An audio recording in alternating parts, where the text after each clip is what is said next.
আজকে আমাদের বাড়িতে মিস্ত্রি কাকুদের লাস্ট কাজ। আর দেখো আজকে কিন্তু প্রচণ্ড পরিমাণ ঝামেলা শুরু হতে চলেছে। আমি আগেই বলছি, মানে সবটা তোমাদের সঙ্গে শেয়ার করা হবে না, তারপরেও বলছি প্রচণ্ড ঝামেলা শুরু হতে চলেছে কাজ নিয়ে। এই বালি পাথর সব কিছু আজকে শর্ট পড়বে। এতদিনের কাজে কোনোদিনও আমাদের বাড়িতে এসব জিনিস শর্ট পড়েনি, তবে আজকে পড়তে চলেছে। তো সকালবেলা ঘুম থেকে উঠে আগে উঠানটা ঝাড় দিয়ে পরিষ্কার করি, তারপর বাকি সব। আর আজকের কাজটা শেষ হওয়ার পর কিন্তু এই যে বাইরে আলনা ব্রেঞ্চ এই জিনিসগুলো পড়ে আছে, এগুলো সমস্ত কিছু গোছগাছ করা হবে। তো গুড মর্নিং সবাইকে, welcome back to Mousumi lifestyle. Mousumi লাইফস্টাইলের নতুন একটি ভিডিওতে তোমাদেরকে স্বাগত জানাই। আলিপুরদুয়ারের চট্টগ্রাম জলদাপাড়া থেকে নতুন আরেকটি ভিডিও নিয়ে তোমাদের সঙ্গে চলে এসেছি।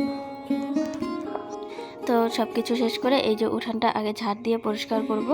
মা এদিকে রান্নাঘরে চা বানাচ্ছে, আর ওইদিকে তো দেখলেই বাবা আর দাদা বালিটা এনে রাখছে। মিস্ত্রি কাকুরাও তাড়াতাড়ি আসবে। ঘরটা যেহেতু আজকে শুধু একটা রুমই ঢালাই আছে, তারপর খোলা পালিশ হবে। আর ওইদিকে অনেকখানি জায়গা আছে, মানে রুমটা অনেকটা বড়, এই রুমটা তো ঢালতে সময় লাগবে। আর এই যে আগেই বললাম না যে বালি পাথর বা পাথর না বা পাথর আর হচ্ছে গিয়ে কি বলে সিমেন্ট, এই দুটো জিনিস আজকে প্রচুর পরিমাণে শর্ট পড়তে চলেছে। আর যেগুলো আসতে প্রচণ্ড দেরি হবে, কাজটাও লেট হয়ে যাবে। তো আগেই বলে রাখলাম এটা, আর কিছু বলার নেই। উঠানটা ঝাড় দিয়ে পরিষ্কার করে তারপর যাব একটুখানি ওইদিকে। দাদা আর বাবা দেখো বালিগুলো এনে শেষ করে ফেলেছে কিন্তু।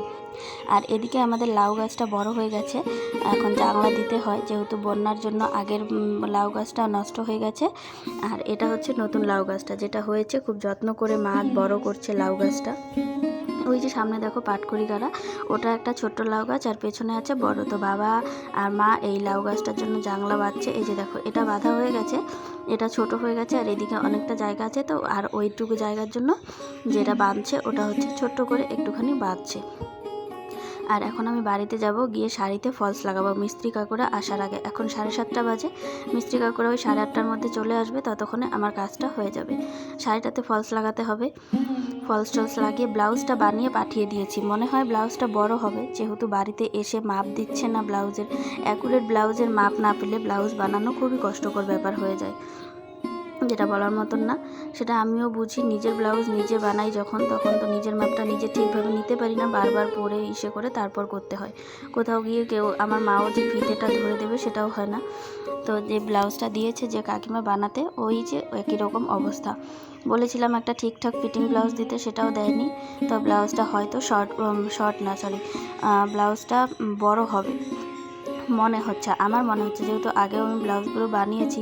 তো সবসময় তো সবার বডির মাপ এক থাকে না, কখনো পাতলা মোটা হয়, মানুষ শুকায় বা মোটা হয়, এরকম অবস্থা একটা হয়। তো যাই হোক, কাজটা আগে করতে হবে। আমি বিছানাটা গুছিয়ে ফেলেছি। এখন দেখো এই যে মেশিনের উপরে আমার কতগুলো জিনিস, এই জিনিসগুলো সব একটা একটা করে এই কাজগুলো, মানে মিস্ত্রি কাকুদের কাজটা শেষ হওয়ার পর আমার এই জিনিসগুলো গুছিয়ে পরিষ্কার করতে হবে। মানে প্রত্যেকটা জিনিস আলাদা আলাদা জায়গায় আলাদা আলাদাভাবে, আলাদা জিনিস তো, এক একটা কাজের এক একটা জিনিস, তো সবগুলো আলাদা করতে হবে। তো দেখো শাড়িটা কিন্তু ভালোই কিনেছে, সুন্দর শাড়িটা, ডুয়েল কালারের শাইন দিচ্ছে, ভালো লাগছে দেখতে। তো শাড়িটা আমারও পছন্দ হয়েছে, কালারটাও বেশ লাগছে। এরকম কালারের শাড়ি আমারও একটা আছে মোটামুটি।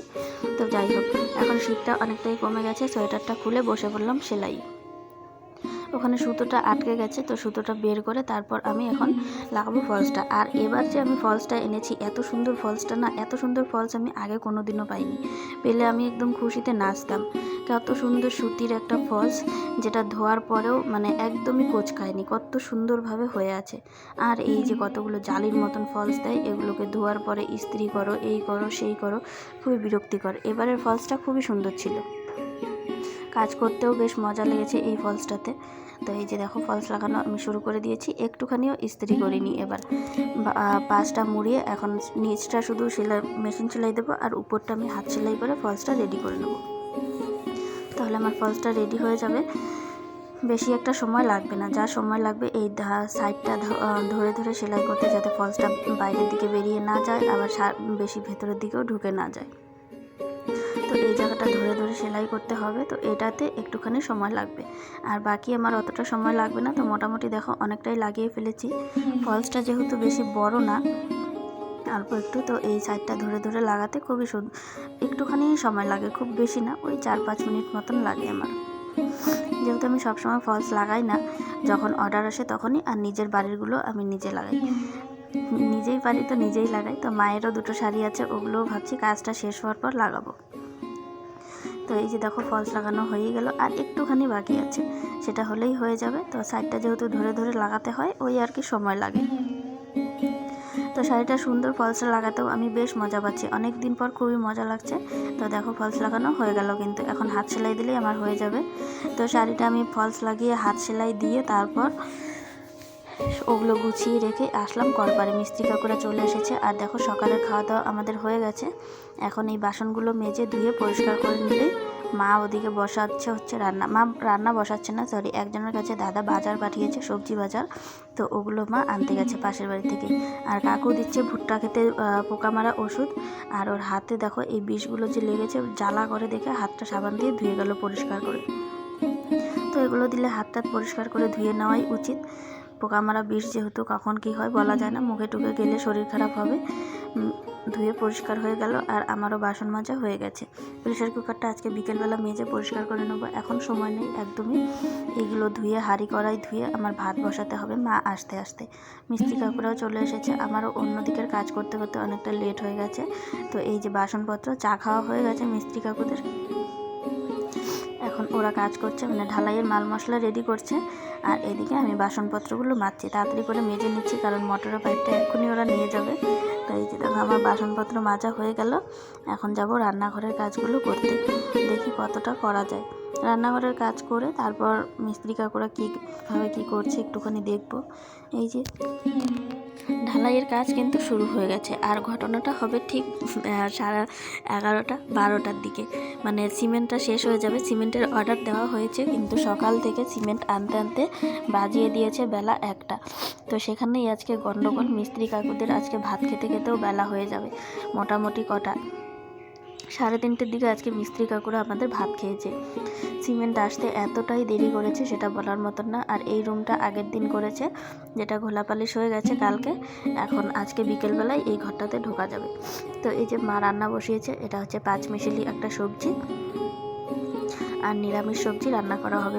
এই যে লাফা শাক রান্না করেছে, আর ব্রোকলি টগলি দিয়ে ইত্যাদি। তো এই যে এতখানি জায়গা হবার পর কিন্তু সিমেন্টটা শর্ট পড়বে, আর অল্প একটুখানি আছে মশলা। তো সিমেন্ট শর্ট, এখনও সিমেন্ট এসে পৌঁছায়নি। তো এগুলো করতে করতে অনেকটা দেরি। আর এই যে দেখো ঠাম্মা এসেছে, ঠাম্মার নাতিকে নিয়ে কোলে নিয়ে উঠতে পারছে না দেখে আমাকে দিয়ে তারপর উঠে একটুখানি দেখলো।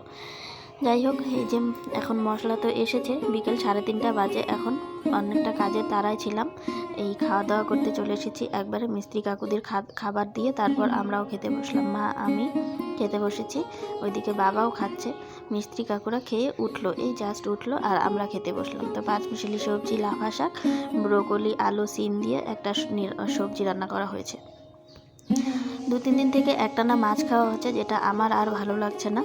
তবে আজকে মাছ আনার কথা ছিল, কিন্তু না করেছি আমি, ভালো লাগছে না আর। এই যে দেখো সন্ধ্যা হয়ে গেছে, এখন কিন্তু ঘোলা পালিশও হয়ে যাচ্ছে। সন্ধ্যা হয়নি এখনও, ওই 4:30টার মতন বাজে, এখন ঘোলা পালিশ হবে। এই যে হচ্ছে আস্তে আস্তে অনেকটাই হয়ে গেছে। ওই দিকটা আগে হবে, তারপর এই দিকটা হবে। ওই দিকটা শুকিয়েছে আর এই দিকটা শুকায়নি। তো এই ঘোলা পালিশ করতে করতে আজকে মিস্ত্রি কাকুর রাত 8টা বেজে যাবে, যেহেতু আজকে পাথর সিমেন্ট সব কিছু একসঙ্গে শর্ট পড়ে গেছে, যেটা বলার মতন না। কোনো দিনও মাও বলছে, বাবাও বলছে, আমরা সবাই বলছি, মিস্ত্রি কাকুও বলছে, এতদিন কাজ করেও কোনো দিনও বালি পাথর কোনো কিছু শর্ট পড়েনি। এবারই লাস্টবার শর্ট পড়ে গেছে। তো আজকের ভিডিওটা তোমাদের সবার কাছে কেমন লেগেছে অবশ্যই কমেন্টে জানিও, আর ভিডিওটি ভালো লাগলে অবশ্যই চ্যানেলটি সাবস্ক্রাইব করে সবাই পাশে থেকো। দেখা হবে আবার পরের ব্লগে। টাটা।